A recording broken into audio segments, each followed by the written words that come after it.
안녕하십니까? 2022년 9월 6일 화요일 인도네시아 헤드라인 시작합니다. 첫 번째 소식입니다. 프랑스 시장조사업체 입소스가 실시한 동남아시아 시민의식 조사에서 코로나 사태에 대한 걱정보다 최근 경제 상황에 대한 관심이 더 높게 나타났습니다. 특히 개인의 경제 상황, 물가 상승 및 인플레이션에 관한 우려가 관심 사항 중 상위를 차지했습니다. 이번 조사는 인도네시아, 싱가포르, 태국, 필리핀, 베트남, 말레이시아의 18세 이상을 대상으로 지난 5월 12일부터 6월 3일까지 실시됐습니다.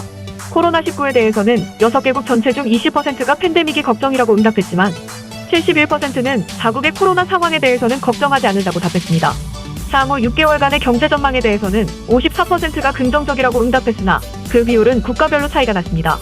긍정적이라는 응답이 많았던 곳은 인도네시아 77%, 필리핀 66%이며 싱가포르는 37%로 가장 낮았습니다.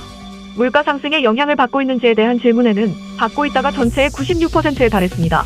이 중 매우 받고 있다는 응답이 가장 높게 나타난 곳은 필리핀이며 가장 낮은 곳은 베트남, 말레이시아, 싱가포르로 나타났습니다. 식료품은 고품질을 구매하고 대신 다른 곳에서 지출을 줄이겠다는 질문에는 전체의 74%가 동의한다고 응답했습니다. 음식에 대한 지출이 커지는 한편 여행 등의 지출을 줄이겠다는 경향을 엿볼 수 있습니다. 이번 조사 결과 최근의 물가 상승 기조 속에서 많은 사람들이 코로나 사태보다 경제 환경의 변화에 더 많은 불안을 느끼고 있다는 것을 알 수 있었습니다. 한편 2020년부터 실시된 입소스의 해당 의식조사는 이번을 포함해 지금까지 6번 실시됐으며 코로나 사태 이후 시민 의식 변화 및 새롭게 나타나는 경향을 알아보기 위해 실시되었습니다. 다음 소식입니다. 인도네시아 산업부는 금속, 기계, 수송기기, 전자기기 분야 2분기 실질 국내 생산액이 전년 동기 대비 6.65% 증가했다고 밝혔습니다. 또한 실질 국내 총생산 성장률은 5.44%를 웃돌았습니다. 해당 분야가 실질 GDP 성장률을 웃돈 것은 2021년 2분기부터 현재까지 5분기 연속으로 도달하였으며 2분기 GDP 기여도는 3.87%로 비석유가스 분야 제조업 중 24.17%를 차지했습니다. 분야별 성장률은 비금속이 15.79%로 가장 높았으며 기계, 수송기기, 금속, 컴퓨터, 전자기기가 그 뒤를 이었습니다. 산업부 금속기계, 수송기기, 전자기기국 관계자에 따르면 산업부는 비금속 분야 경쟁력을 높이기 위해 보급 사이트, 구리, 주석 등의 사업화 강화 프로그램을 추진하고 있습니다. 특히 기계 분야는 광업 채굴 분야 호조로 중기 수요 증가가 성장을 견인한 것으로 분석되었습니다. 한편 가장 저조한 성장률을 보인 금속, 컴퓨터, 전자기기 분야에 대해서는 원자재인 천연자원과 전자기기 시장이 모두 형성되어 있는 인도네시아의 강점을 살리기 위해 투자를 늘릴 필요가 있다고 지적했습니다. 다음 소식입니다. 인도네시아와 태국, 말레이시아, 싱가포르, 필리핀 등 아세안 국가들이 QR코드를 기반으로 한 결제 연계를 확대하고 있습니다. 외신 등에 따르면 인도네시아 중앙은행과 싱가포르 통화청은 내년 하반기를 목표로 양국 간 QR 결제 연계 작업을 시작한다고 밝혔습니다. 양 국가 간 QR 결제 연계가 이뤄지면 양국 국민들은 양국 어디서나 본인이 사용하던 전자지갑에서 통화와 관계없이 QR코드를 활용해 결제할 수 있습니다. 즉, 타국가에서 환전이나 신용카드 해외 결제 서비스 없이 자신이 사용하던 전자지갑으로 바로 결제할 수 있게 되는 것입니다. 특히 아세안 10개국은 현재 QR 결제 연계를 통한 국경 없는 결제망 구축을 추진하고 있습니다. 우선 아세안에서 상대적으로 금융이 발달한 인도네시아와 태국, 말레이시아, 싱가포르, 필리핀 등 5개국이 이른 시일 내 QR 방식의 통합 결제망을 구축하기로 합의되었습니다. 이미 태국과 인도네시아 등 일부 국가는 QR 결제 연계가 된 상태이며 나머지 아세안 국가들도 2025년까지는 통합 결제망을 구축하기로 계획되었습니다. 이처럼 통합 결제망이 가동되면 지금도 폭발적으로 성장하는 아세안의 전자상거래 규모는 더 빠르게 커질 전망입니다.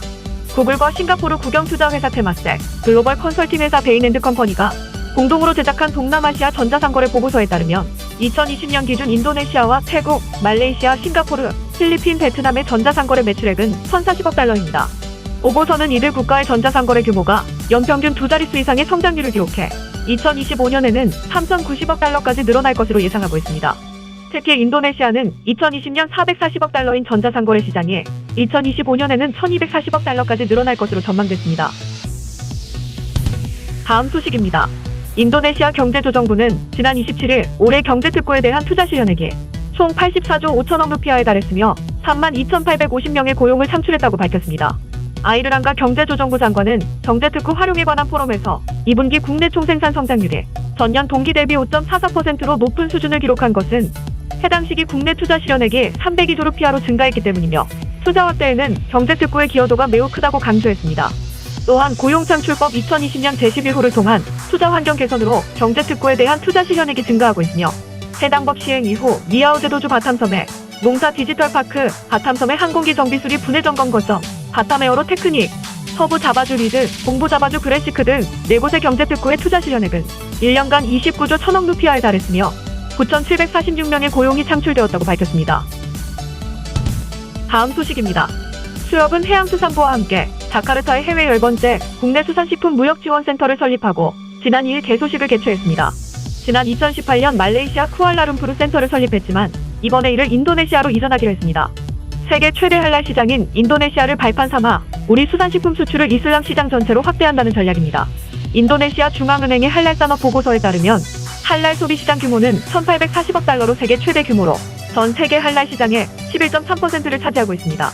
현재 인도네시아는 우리나라 수산물 수출 12위 국가로 최근 5년간 수출 금액 증가율이 연평균 24%에 달할 정도로 성장 잠재력이 매우 높은 상황입니다. 자카르타 센터는 앞으로 할랄 식품 인증에 관한 정보를 국내 업체에 제공해 수출과 관련한 애로사항을 적극 지원할 계획입니다. 수협 홍정근 대표이사는 이날 개소식에서 인도네시아는 세계 주요 할랄 교역국으로 한국 수산식품의 할랄 시장 진출과 확대를 위한 최적의 국가라며 자카르타 무역지원센터가 인도네시아와 할랄 시장 초기 진입에 어려움을 겪는 수산업체들에게 다양한 수출 지원을 통해 무역애로 해소의 창구가 되어줄 것이라고 강조했습니다. 다음 소식입니다.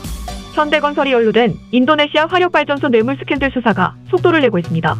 지난 30일 관련 업계에 따르면 인도네시아 부패방지위원회는 최근 현대건설 뇌물 제공 혐의와 관련해 시레본 석탄화력발전소 발주처인 CEPR의 전임 회장을 포함해 증인 3명을 조사하였으며 조사가 마무리되면 당시 현대건설 현장 사무소 관계자인 정모 씨를 구속한다는 방침입니다.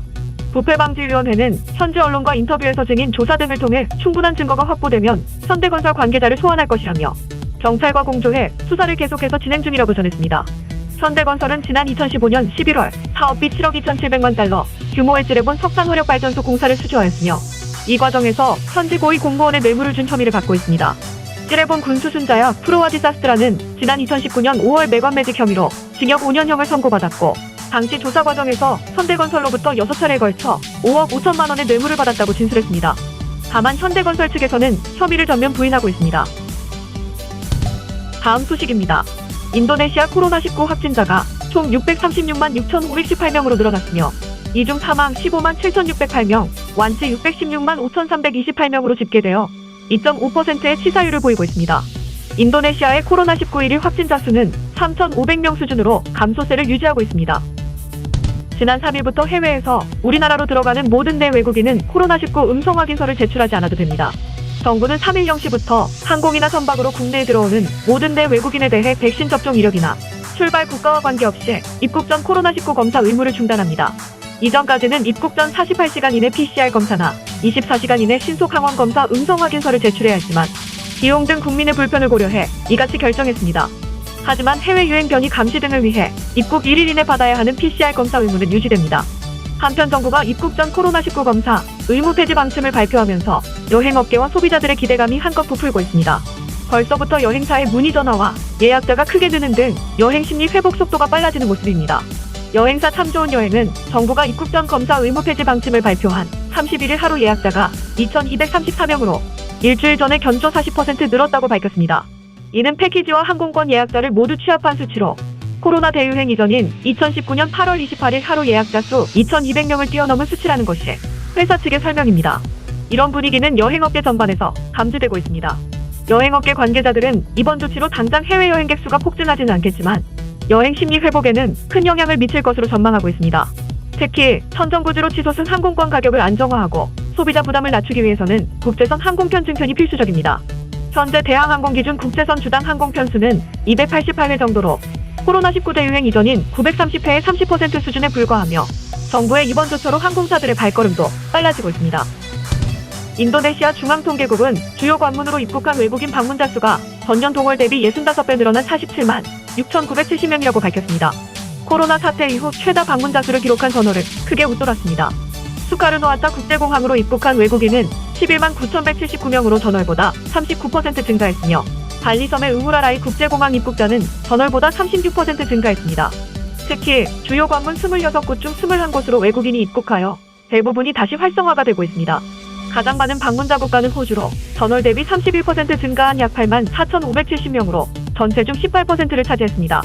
주요 관문에 1에서 7월 방문자 수는 122만 180명으로 전년 동기보다 15배 늘었으며 주요 호텔의 평균 객실 가동률은 49.77%로 50%를 넘어선 전월보다 0.51%포인트 하락했으며 지역별로는 족자카르타가 가장 높은 62.17%, 발리는 전월보다 1.25%포인트 하락해 37.25%를 기록하였습니다.